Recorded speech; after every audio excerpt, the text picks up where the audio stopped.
Ya, Assalamualaikum warahmatullahi wabarakatuh. Saya akan menjelaskan materi tentang gender. Masyarakat sering mengidentifikasi itu gender sebagai jenis kelamin, padahal gender itu berbeda dengan jenis kelamin. Gender juga sering dipahami sebagai ketentuan Tuhan atau kodrat ilahi, padahal gender tidak semata-mata demikian. Secara etimologi, gender diartikan sebagai jenis kelamin, tetapi secara terminologi, gender diartikan sebagai harapan-harapan hidup antara perempuan dan laki-laki. Definisi lain tentang gender dikemukakan oleh Nerly Showalter. Menurutnya, gender adalah pembeda antara laki-laki dan perempuan dilihat dari konstruksi sosial dan budaya. Dalam Women's Study Encyclopedia, gender diartikan sebagai sosial kultural yang dipakai untuk membedakan peran perilaku, mentalitas, karakter emosional antara perempuan dan laki-laki yang berkembang di masyarakat. Dan sejarah perkembangan gender antara perempuan dan laki-laki sudah melalui proses yang sangat panjang dan dibentuk oleh beberapa sebab seperti kondisi sosial budaya, kondisi keagamaan, kondisi kenegaraan. Dengan proses yang panjang ini, perbedaan gender akhirnya sering dianggap sebagai pemberian Tuhan yang bersifat kodrat ilahi atau ketentuan biologis yang tidak dapat diubah. Inilah yang menyebabkan awal mulanya ketidakadilan gender yang ada di masyarakat. Ya, bismillahirrahmanirrahim. Assalamualaikum warahmatullahi wabarakatuh. Di sini saya akan melanjutkan materi yang dibawakan oleh teman-teman sebelumnya, tapi yang saya ulas kali itu terkait teori gerakan feminisme. Teori gerakan feminisme itu sendiri sebenarnya serangkaian gerakan sosial, gerakan politik, dan ideologi yang memiliki tujuan yang sama, yaitu untuk mendefinisikan, membangun, dan mencapai kesetaraan gender itu sendiri.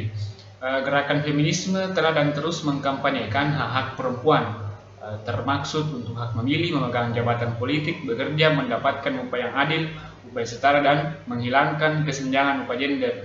Saya kira itu beberapa poin yang menjadi nawacita dari teori gerakan feminisme itu sendiri. Jadi untuk bagaimana membuka keran seluas-luasnya antara laki-laki dan perempuan memiliki hak yang sama. Meskipun sebenarnya gerakan feminisme itu bersifat pluralistik, namun suatu hal yang menyatukan mereka adalah keyakinan bahwa masyarakat dan tatanan hukum itu bersifat patriarki. Jadi poin yang pertama yang menjadi lawan bersama di gerakan teori feminisme itu adalah sistem patriarki yang harus dihapuskan. Gerakan feminisme itu sendiri lahir pada saat abad ke-18 dan berkembang pesatnya itu di abad ke-20. Seperti yang saya katakan tadi bahwa aliran feminisme itu merupakan aliran yang memiliki pluralistik atau bermacam-macam. Jadi saya akan sedikit petakan beberapa aliran feminisme. Yang pertama mungkin feminisme liberal. Aliran ini berpandangan bahwa perempuan memiliki kebebasan secara penuh dan individual. Aliran ini menyatakan bahwa kebebasan dan kesamaan berakar pada rasionalitas. Jadi tidak ada pembatasan di situ. Setiap manusia demikian menurut mereka mempunyai kapasitas berpikir dan bertindak secara rasional, begitu juga pada perempuan. Jadi poin utamanya mungkin di situ kalau feminisme liberal. Kemudian yang kedua itu feminisme radikal. Tren ini, aliran ini muncul kalau tidak salah sekitar pertengahan abad 1970-an ya. Aliran ini sebenarnya bertumbuh pada pandangan bahwa penindasan terhadap perempuan terjadi akibat sistem patriarki. Itu poin pertama di sini, poin melawan sistem patriarki juga. Tubuh perempuan merupakan objek utama penindasan oleh kekuasaan laki-laki. Oleh karena itu, feminisme radikal mempermasalahkan antara tubuh serta hak-hak reproduksi seksual, pelabelan, seksisme, relasi kuasa perempuan dan laki-laki. Kemudian di selanjutnya itu feminisme postmodern. Ide posmo menurut anggapan mereka ialah ide yang anti absolut dan anti otoritas. Gagalnya modernitas dan pemilihan secara berbeda-beda tiap fenomena sosial karena penentangannya pada pengetahuan dan sejarah. Mereka berpendapat bahwa gender tidak bermakna identitas atau struktur sosial. Kemudian selanjutnya itu feminisme anarkis. Feminisme sendiri sebenarnya bersifat sebagai suatu paham politik yang mencita-citakan masyarakat sosialis yang beranggapan bahwa negara, sistem patriarki dan dominasi laki-laki itu semua harus dihancurkan. Jadi itu poin inti dari feminisme anarkis. Kemudian di feminisme marxis, yaitu kalau aliran ini sebenarnya dia berpandangan bahwa masalah perempuan dalam kerangka kritik kapitalisme. Asumsinya bahwa sumber penindasan perempuan berasal dari eksploitasi kelas dan cara produksi. Teori ini juga dijelaskan dari Engel bahwa dikembangkan menjadi landasan aliran ini juga bahwa perempuan jatuh karena adanya konsep kekayaan, konsep kekayaan pribadi, artinya seperti itu. Kegiatan produksi yang semula bertujuan untuk memenuhi kebutuhan sendiri berubah menjadi kebutuhan pertukaran. Laki-laki mengontrol produksi untuk pertukaran, sebagai konsekuensinya mereka mendominasi hubungan sosial, sedangkan perempuan direduksi menjadi bagian dari properti. Jadi sistem produksi yang berorientasi pada keuntungan mengakibatkan terbentuknya kelas dalam masyarakat berdewasi. Jika kapitalisme tumbang, maka struktur masyarakat dapat diperbaiki dan penindasan perempuan juga akan terhapus. Jadi itu poin pertama atau poin ini dari feminis Marxis. Jadi bisa kita berikan asumsi juga bahwa dalam sektor pembangunan, karena kebetulan tema yang menjadi ulasan dari kelompok kami selainnya itu dari ideologi gender dan pembangunan, jadi dia tidak terlepas dari gerakan feminis itu sendiri. Bagaimana sekiranya perempuan bisa tahu atau bisa mengakses atau bisa mengkampanyekan atau bisa meriakkan hak-haknya mereka, bahwa perempuan laki-laki itu sama. Itu dasar penjagaan adalah teori feminisme sendiri. Jadi gerakan perempuan untuk ke situ itu disebut sebagai gerakan feminisme. Jadi perlu kiranya kerang dibuka selebar-lebarnya, tidak ada gembok dan tidak ada tembok pembatas untuk itu. Jadi yang menjadi pembedanya kita itu hanya dari segi biologisnya laki-laki dan perempuan, tetapi haknya dan semua di luar dari itu yang tadi saya sebutkan itu merupakan yang harus diseratakan bersama. Jadi tidak ada tembok yang besar untuk itu. Jadi perempuan laki-laki memiliki hak yang sama, sederhananya mungkin begitu. Jadi mungkin cukup sekian yang bisa sampaikan. Demikian, assalamualaikum warahmatullahi wabarakatuh. Ya, assalamualaikum warahmatullahi wabarakatuh. Saya Muhammad Rizky Syahrul Ramadan, perwakilan dari kelompok 4 materi perangkap ideologi gender dalam pembangunan, akan melanjutkan pembahasan materi kelompok kami. Lanjut materi yaitu perempuan Indonesia dalam gender, kultural atau biologis.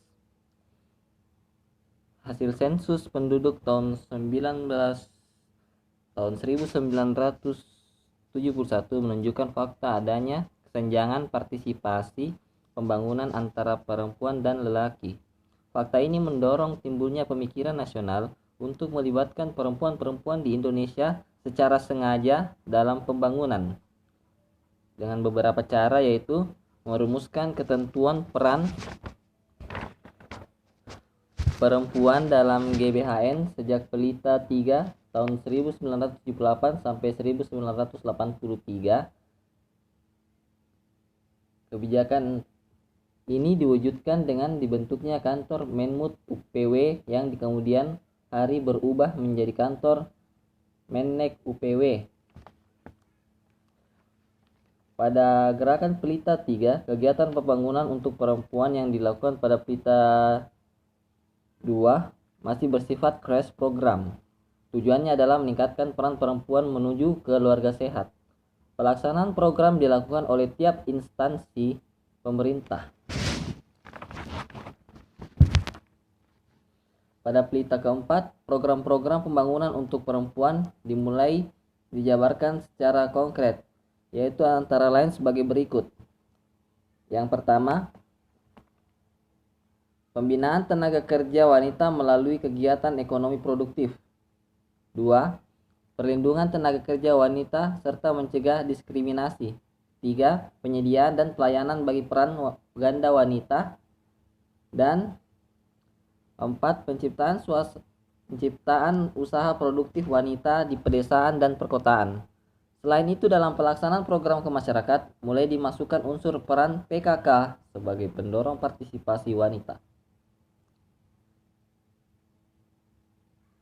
Pada Pelita kelima, Peran wanita lebih banyak ditekankan pada peningkatan kependudukan dan status wanita. Namun penjabarannya belum menunjukkan ada perkembangan pola pikir yang baru tentang peran wanita. Peran wanita dalam pembangunan menurut GBHN tahun 1988 dirumuskan sebagai berikut. Pembangunan yang menyeluruh mensyaratkan ikut sertanya pria maupun wanita secara maksimal di segala bidang. Dalam rangka ini, wanita mempunyai hak, kewajiban, dan kesempatan yang sama dengan pria untuk ikut serta dalam segala kegiatan pembangunan. Yang kedua, peranan dan tanggung jawab wanita dalam pembangunan makin dimantapkan melalui peningkatan pengetahuan dan keterampilan di berbagai bidang sesuai dengan kebutuhan dan kemampuannya. Ketiga, peningkatan pengetahuan dan keterampilan wanita untuk dapat lebih berperan dalam pembangunan melalui program-program pembinaan kesejahteraan keluarga. Penjelasan GBHN tentang peran perempuan menunjukkan bahwa secara hukum, perempuan di Indonesia telah diakui keperluannya untuk bergerak dan meningkatkan perannya dalam pembangunan.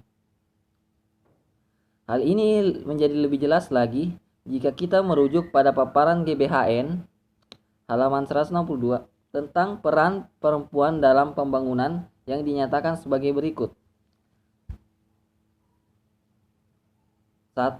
Wanita, baik sebagai warga negara maupun sebagai sumber insani bagi pembangunan, mempunyai hak, kewajiban, dan kesempatan yang sama dengan pria di segala bidang kehidupan bangsa dan dalam segenap kegiatan pembangunan. Kedua, peranan wanita dalam pembangunan berkembang selaras dan serasi dengan perkembangan tanggung jawab dan peranannya dalam mewujudkan keluarga sehat, sejahtera, dan bahagia, termaksud pengembangan generasi muda, terutama anak dan remaja, dalam rangka pembangunan manusia seutuhnya. Ketiga, kemampuan wanita perlu lebih dikembangkan dalam rangka meningkatkan peranan dan tanggung jawabnya dalam pembangunan melalui peningkatan pengetahuan dan keterampilan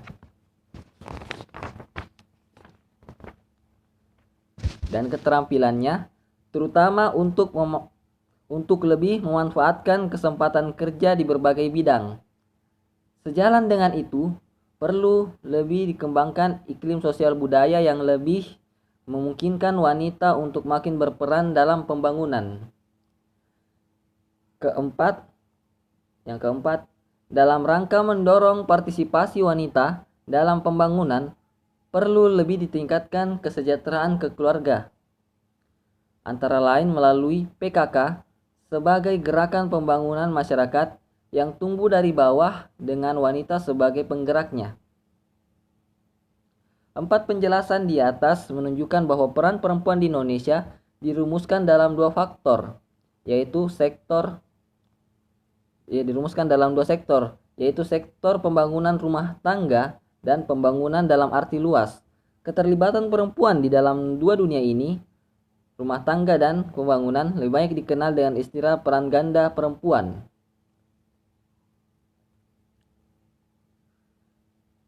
Meski demikian, ketimpangan persepsi peran ganda perempuan semakin menjadi rancu dengan adanya ketentuan yang berperan bagi perempuan di Indonesia.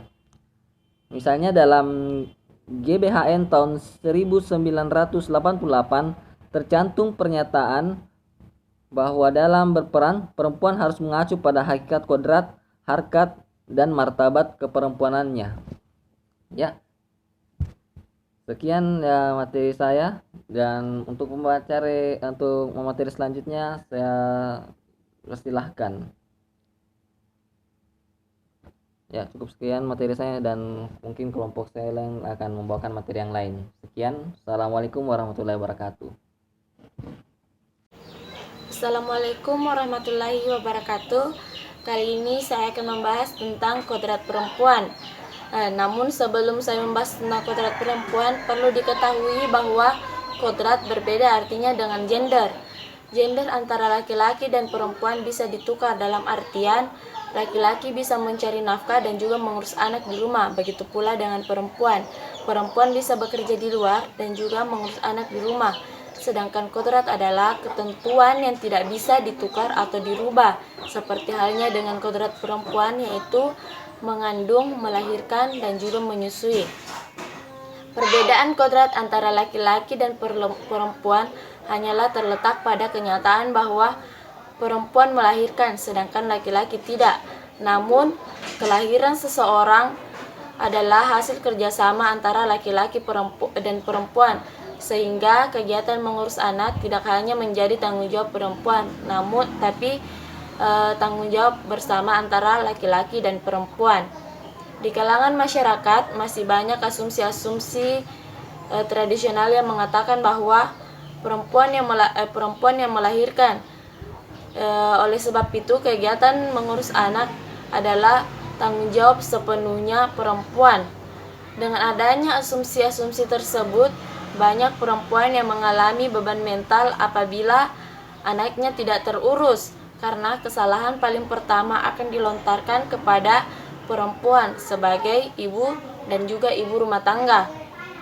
Namun sebaliknya, apabila seorang anak berprestasi dan hebat, maka pujian paling pertama akan dilontarkan kepada laki-laki sebagai kepala keluarga, bukan kepala rumah tangga, yang akan ikut memikul sebagian kesalahan pada kasus pertama, yaitu anak tidak terurus. Nah, disinilah gender berfungsi. Apabila seorang perempuan kewalahan dalam mengurus rumah, maka laki-laki pun dapat membantu mengerjakannya. Namun masih banyak masyarakat yang tidak memahami perbedaan tersebut, sehingga banyak perempuan yang kewalahan dalam berkarir dan juga mengurus rumah tangga. Sekian dari saya. Assalamualaikum warahmatullahi wabarakatuh. Baik, saya akan melanjutkan materi tentang harkat dan martabat perempuan. Di Indonesia, pembahasan dan penyelesaian tentang wanita atau perempuan sama pentingnya dengan pembahasan dengan penyelesaian di segala bidang. Mengapa demikian? Perempuan hanya dianggap sebagai subjek yang pekerjaannya sebagai konsumen, penghabis gaji atau pendapatan yang diperoleh oleh suami. Anggapan tersebut tidak dapat dibenarkan karena didasari perempuan juga berkemampuan untuk mencari nafkah sendiri. Berdasarkan penjelasan di atas, peran ganda perempuan mencakup sektor domestik maupun sektor publik. Pergeseran dan peran pembagian kerja antara perempuan dan laki-laki dalam keluarga atau rumah tangga itu sendiri terjadi ketika seorang ibu mempunyai peran penting di dalam masyarakat atau negara, di mana peran wanita tidak hanya untuk memimpin, tetapi juga untuk memimpinnya. Peran perempuan sangat diperlukan untuk melestarikan kebudayaan yang sangat berguna bagi generasi selanjutnya. Perempuan tidak hanya perlu ditingkatkan pengetahuan, kemampuan, serta keterampilannya, tetapi perempuan harus mempunyai kebesaran jiwa dan keluhuran budi. Assalamualaikum warahmatullahi wabarakatuh. Saya Vivi Alfahira. Saya akan memaparkan materi terkait hubungan permasalahan gender dalam pembangunan. Pembangunan adalah suatu perubahan mengarah lebih baik dengan prinsip keadilan dan merata. Nah, tujuan utama dari pembangunan adalah kesejahteraan. Terdapat dua jenis pembangunan, yang dimana pembangunan fisik dan pembangunan non-fisik. Pembangunan fisik meliputi sarana prasarana yang disediakan oleh pemerintah, semisal jalanan, pasar, dan lain-lain. Sedangkan pembangunan non-fisik, pembangunan yang meningkatkan sumber daya manusia itu sendiri, seperti ekonomi, pendidikan, kesehatan. Seperti yang saya ketahui bahwa isu gender adalah isu yang menuntut keadilan itu sendiri, karena terdapat perbedaan antara hak perempuan dan hak laki-laki. Adanya stigma yang terbangun di dalam masyarakat bahwa perempuan itu lemah, bahwa perempuan hanya bekerja di domestik saja, sehingga untuk berkesempatan memperoleh pendidikan maupun bekerja di sektor publik itu diprioritaskan hanya untuk laki-laki. Pembangunan sekarang lebih memprioritaskan pembangunan fisik, yang dimana pembangunan fisik itu yang seperti yang saya jelaskan tadi, bahwa pembangunan infrastruktur yang dilakukan oleh kapitalis, sehingga sasaran dari pembangunan ini lebih kepada segelintir orang. Sedangkan pembangunan non-fisik seperti isu gender itu kurang diperhatikan. Nah, dapat disimpulkan bahwa tujuan dari pembangunan adalah mensejahterakan, sekarang dirubah menjadi unsur dari pembangunan itu sendiri.